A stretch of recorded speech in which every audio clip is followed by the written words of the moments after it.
हाँ जी, I hope ये पिछली वाली स्लाइड आपको अच्छी तरह समझ आ गई।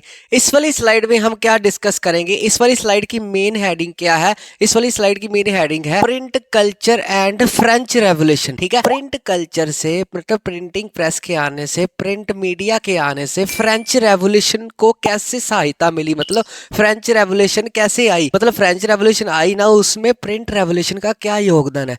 आप बोल रहे होगे हाँ भी ये सर, ये आप हमको ना 9th क्लास में ले गए हो, आप 9th क्लास का टॉपिक है फ्रेंच रेवोल्यूशन। ठीक है, तो आपकी थोड़ी सी ना यादें ताजा करने के लिए आपको ये टॉपिक दिया गया बीच में कि आपको इसमें ये पता चलेगा हाँ भी प्रिंटिंग प्रेस का योगदान, फ्रेंच की रेवोल्यूशन में क्या योगदान था प्रिंटिंग प्रेस का। ठीक है, थोड़ी सी हेडिंग समझ आ गई। तो स्टार्टिंग होती है प्रिंट कल्चर से। जो प्रिंट कल्चर है, प्रिंट टेक्नोलॉजी है, create the condition with in which French revolution awkward. इस लाइन का ये मतलब है कि जो प्रिंट रेवोल्यूशन के आने से, मतलब प्रिंटिंग प्रेस के आने से या प्रिंट मीडिया के आने से ना, उसने ऐसी कंडीशन बना दी जिसमें ना फ्रेंच रेवोल्यूशन आ गई। ठीक है, ऑक्योर मतलब फ्रेंच रेवोल्यूशन आई किसकी हेल्प से, प्रिंट की। ठीक, अब इस स्लाइड, पूरी स्लाइड का मेन पॉइंट ये है कि हाँ भी ज्यादा लोगों तक ज्यादा बातें पहुंची, जिसमें सारे लोग इकट्ठे हुए और मोनार्की को उन्होंने खत्म कर दिया। ठीक है, तो यही कॉन्सेप्ट है कि हाँ भी प्रिंट रेवोल्यूशन ने बड़ा हेल्प की फ्रेंच की रेवोल्यूशन के आने में। ठीक है, आई होप ये वाला पॉइंट आपको अच्छी तरह समझ आ गया। अगला point, print popularised the idea of enlightenment thinkers. समझो इस बात को, प्रिंट के आने से ना अब सोशल मीडिया ही है फॉर एग्जांपल प्रिंट उस टाइम का। ठीक है, जैसे सोशल मीडिया के आने से कईयों की रातों रात जिंदगी बदल जाती है ना, वैसे ही जो थिंकर्स थे, कौन से थिंकर्स थे, जो दुनिया को एनलाइट करना चाहते थे, मतलब जागरूक करना चाहते थे। वो चाहते थे कि समाज में जो पुराने रीति रिवाज है वो सारे खत्म होने चाहिए और समाज को नई दिशा में जाना चाहिए, मोनार्की जैसे रूलर्स से छुटकारा मिलना चाहिए और हमें क्या है, डेमोक्रेसी मिलनी चाहिए। तो प्रिंट ने ना उनके आइडियाज को, उनकी थिंकिंग्स को पॉपुलराइज्ड कर दिया, सभी को पहुंचा दिया उनके जो थॉट्स थे। ठीक है, प्रिंट एक वरदान की तरह साबित हुआ। ठीक है, अब आइडियाज, आगे आइडियाज मतलब जो प्रिंट आने से जो थिंकर्स ने कौन कौन सी आइडिया में बदलाव कर दिए पढ़ने वालों के। ठीक है, तो पहला है argue for the ruler of reason rather than custom. ठीक है, बहुत सारे राइटर और थिंकर्स की वजह से लोगों ने अब सोचना शुरू कर दिया था। ठीक है, कस्टम का मतलब क्या होता है, पुराने रीति रिवाज, जो भी रीति रिवाज चल रहे हैं, उन्होंने ये दिमाग लगा के सोचा हाँ भी जो चल रहा है ना वो गलत चल रहा है। ठीक है, हमें उनको चेंज करना है। ठीक है, तो उनके आइडियाज को पढ़ के, किनके, थिंकर्स की आइडिया को पढ़ के उनके आइडियाज भी चेंज हुए।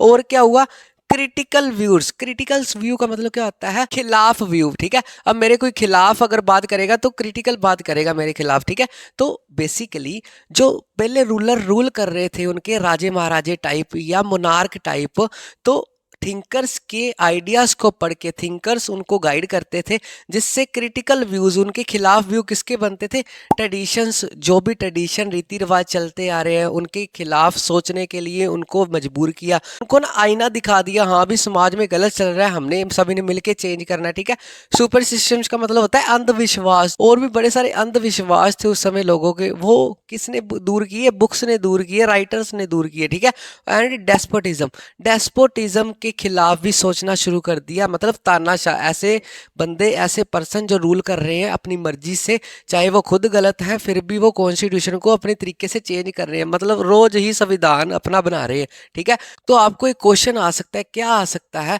जो एनलाइटमेंट थिंकर्स थे उन्होंने क्या क्या थिंकिंग को चेंज किया, तो ये 2 पॉइंट आप वहां पर लिख सकते हो। ठीक है, जब भी आपको लॉन्ग क्वेश्चन आए ना, आपने हेडिंग बना के ये वर्ड्स यूज करने हैं एनसीईआरटी के, सेम यहाँ पर जैसे print popularise the idea of enlightenment thinker, तो जिसमें सारा एक्सप्लेन करोगे आप, बढ़िया फुल फ्लैज क्वेश्चन बन जाएगा आपका। ठीक है, अब अगला, print create the possibility of think differently and openly. Print ने एक ऐसी पॉसिबिलिटी क्रिएट कर दी जिसमें हर लोग डिफरेंटली सोचने लगा और ओपनली सोचने लगा। अब किसी का डर नहीं था, अब सारा कुछ अब कंट्रोल में आ रहा था प्रिंट के चक्कर में। ठीक है, अब ये जो राजे महाराजे हैं टलने वाले हैं, जाने वाले हैं। क्यों, क्योंकि अब सारा समाज इकट्ठा होकर इनके खिलाफ बोलने वाला। ठीक है, आई होप ये वाला पार्ट आपको अच्छी तरह समझ आ गया। अगली बात, print create a new culture of dialogues and debates. Print ने एक ऐसा दौर क्रिएट कर दिया जिसमें बहुत सारे डायलॉग्स, मतलब हर किसी का अपना अपना पक्ष था, हर किसी की अपनी अपनी सोच थी जो लोगों के सामने वो रखना शुरू कर दिया। और डिबेट्स, ऐसा माहौल बन गया, डिबेट्स मतलब आपस में डिबेट्स करने शुरू कर दिए। हाँ भी हमारा राजा ये वाला अच्छा नहीं है, ये होना चाहिए हमारी स्टेट में, या कुछ भी ऐसा। ठीक है, ऐसी पॉसिबिलिटी किसकी वजह से क्रिएट हो पाई? प्रिंट की वजह से। ठीक है, बाय प्रिंट। प्रिंट से क्या हुआ? पीपल रिकॉग्नाइज्ड, ठीक है, the need of question existing idea and beliefs. लोगों ने सोचना शुरू कर दिया बुक्स के चक्कर में। ठीक है, बुक्स पढ़ के उन्होंने सोचना शुरू कर दिया। अब उन्होंने क्वेश्चनिंग करनी शुरू कर दी एग्जिस्टिंग आइडिया, जो पहले से आइडिया चल रहे थे, पुराने रीति रिवाज चल रहे थे, जो राजे महाराजे चला रहे थे या जो मुनार्क चला रहे थे, अब उनको क्वेश्चन आंसर करने शुरू कर दिए। जैसे ओ माई गॉड फर्स्ट वाली पिक्चर नहीं है जिसमें कांजीराम ने सिखाया था, हाँ भी हर चीज का ना आपने सोच के करना है। ठीक है, वहां पर जो लोगों को पाखंडी पंडित लूट रहे थे तो उनको एक्सपोज कर दिया था। तो वैसे ही प्रिंट मीडिया ने किया, एक्सपोज किया और लोगों को ये समझ दे दी, हाँ भी जो चल रहा है ना वो चलना नहीं चाहिए, बड़ा गलत चल रहा है। ठीक है, आई होप ये दो कॉन्सेप्ट आपको अच्छी तरह समझ आ गए। ठीक है, अगला कॉन्सेप्ट है बाय प्रिंटिंग। प्रिंटिंग के आने से ये टाइम पीरियड कौन सा चल रहा है? इन 1780s। 1780s का टाइम पीरियड है। Outpouring of literature. आउटपोरिंग का मतलब क्या होता है? जैसे दिमाग से बोझ होता है ना किसी का, और बोझ हट जाता है तो वो रिलैक्स हो जाता है ना, तो उन्होंने जो लिटरेचर पहले से था, जो लोगों के दिमाग में बोझ बना हुआ था, मतलब जो काम का नहीं था, ठीक है, जो लोगों को भटका रहा था, तो प्रिंट के आने से, नॉलेज के आने से, राइटर्स की थिंकिंग के आने से, बहुत सारे राइटर्स थे जिन जो पिछली वाली स्लाइड में डिस्कस किए, मेरे को कमेंट बॉक्स में बताओ। ठीक है, एक बता देता हूँ, रोसियो जो था। ठीक है, दो तीन मेरे को बताओ जिन्होंने लोगों को जागरूक किया। ठीक है, अब आउटपोरिंग ऑफ लिटरेचर, जो पुराना घिसा लिटरेचर था, उन्होंने लोगों ने उसको त्याग दिया, मतलब अब अपनी थिंकिंग सोचने लग गए। ठीक है, और सही और गलत का उनको पता चल गया। ठीक है, दूसरी questioning royalty and existing social order. वो सेम बात आ गई, वो जो उसके ऊपर राज कर रहे थे लोगों के ऊपर, उनको उन्होंने क्वेश्चनिंग करनी शुरू कर दी। हाँ भाई ये क्यों कर रहे हो बताओ। पहले तो मीडिया नहीं था, प्रिंट मीडिया नहीं था, सारे गुनाह छुप जाते थे। अब तो सभी लोगों को पता चल गए, अब तो सभी लोग इकट्ठे होना शुरू हो गए, जिससे फ्रेंच रेवोल्यूशन आने में सहायता की प्रिंट ने। ठीक है, अगली बात, उस समय ना बहुत सारे लोग कार्टून्स बना के भी अपने एक्सप्रेशन शो करते थे। अब बताता हूँ क्या है कार्टून वाली स्टोरी। ठीक है, कार्टून्स एंड कैरिकेचर्स। ठीक है, कार्टून और कैरिकेचर दोनों अलग अलग वर्ड है। कार्टून का मतलब क्या होता है?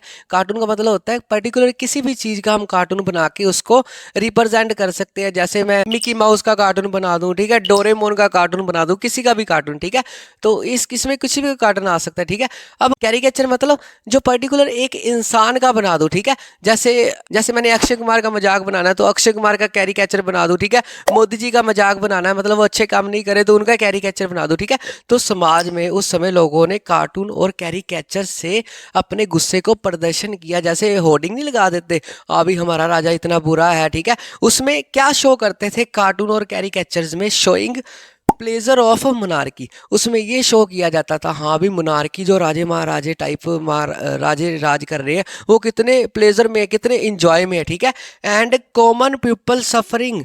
कॉमन पीपल सफर कर रहा है उनके नीचे, बेचारा अपने हकों के लिए गिड़गिड़ा रहा है। ठीक है, it led to the growth of hostile sentiment against monarchy. इससे क्या हुआ? लोगों में मोनार्की के खिलाफ सेंटिमेंट मतलब फीलिंग्स कौन सी आ गई? हॉस्टाइल मतलब गुस्से वाली फीलिंग आ गई। ठीक है, जैसे हम होर्डिंग लेके बाजारों में नहीं चले जाते, हाँ हमें इंसाफ चाहिए, कुछ ऐसा ही करते थे कार्टून और कैरिकेचर्स पे। ठीक है, आई होप ये फुल फ्लैश स्लाइड आपको अच्छी तरह समझ आ गई। अगली स्लाइड में फुल चैप्टर ट्रिक्स के साथ देखने के लिए डिस्क्रिप्शन बॉक्स में लिंक पे क्लिक करें